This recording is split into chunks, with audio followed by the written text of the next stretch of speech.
సభకి నమస్కారం.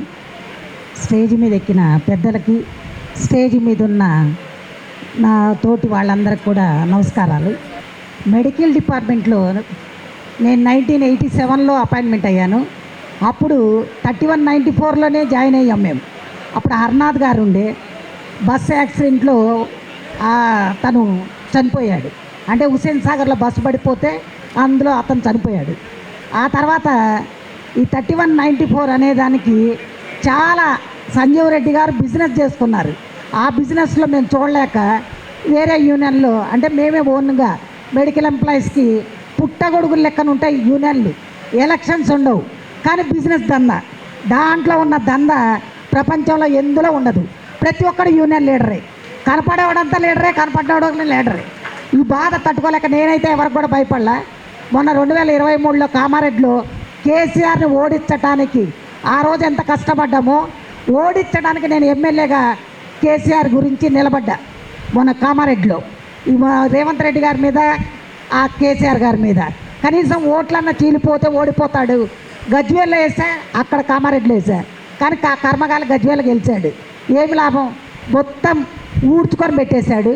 ఏమి లేకుండా ఇప్పుడు మేము రిటైర్డ్ అయిపోతే డబ్బు ఇచ్చే గతి కూడా లేదు. అలాంటి పొజిషన్లో కూడా తప్పు చేసిన వాడిని ఎప్పుడు కూడా నిలదీయాలండి, ఎవడైనా లీడర్ ఎవరిని కూడా. కానీ మనం తప్పు చేయొద్దు.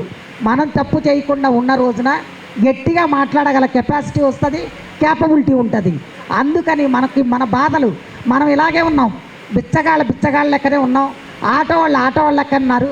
టీఆర్ఎస్ కేవీలో శివప్రసాద్ తెలిసి నా ముందల ఆటోల్లో తిరిగేవాడు ఈరోజు బెంజ్ కార్లో తిరుగుతున్నాడు.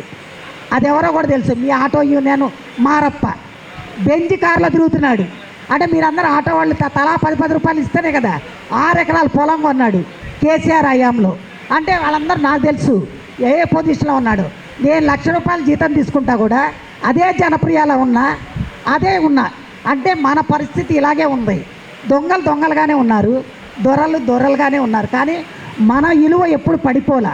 కాబట్టి ఎట్టి పరిస్థితిలో రేపు ఎలక్షన్స్ అనేది గట్టిగా మాట్లాడి నెక్స్ట్ మెడికల్ డిపార్ట్మెంట్లో ఎలక్షన్స్ పెట్టాలి.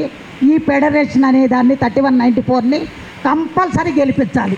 ఈ గెలిపించుకొని నిలబడటానికి ప్రతి ఒక్కళ్ళు, కాంట్రాక్ట్ అయితేమి, హౌస్ సోర్సెస్కి అయితే, కాంట్రాక్ట్ వాళ్ళకైతే వాళ్ళ ఊడిగం చేస్తున్నట్టు ఎవరు చేయలేరు. రెగ్యులర్ వాళ్ళు అదే చేస్తున్నారు, కాంట్రాక్ట్ వాళ్ళు అదే చేస్తున్నారు.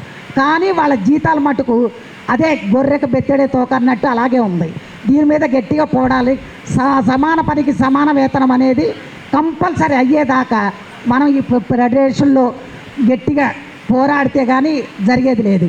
పోరాడితే పోయేది ఏముందన్నట్టు.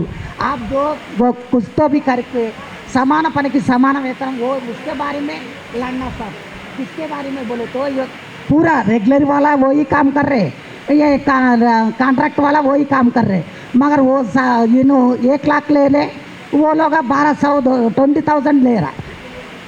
इसलिए पूरा लोगों को एक ही है, కాంట్రాక్ట్ వాళ్ళకు సమాన పనికి సమాన వేతనం, వేకెన్సీ ఉంటే కంపల్సరీ రెగ్యులర్.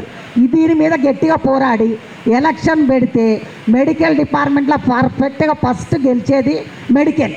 కాబట్టి ఈ అవకాశం ఇచ్చిన నాకు కంపల్సరీ మీకు అందరికీ సపోర్ట్గా ఉంటానని చెప్పి కోరుకుంటూ ఈ అవకాశం ఇచ్చిన నాకు ధన్యవాదాలు తెలుపుతున్నాను. Thank you very much.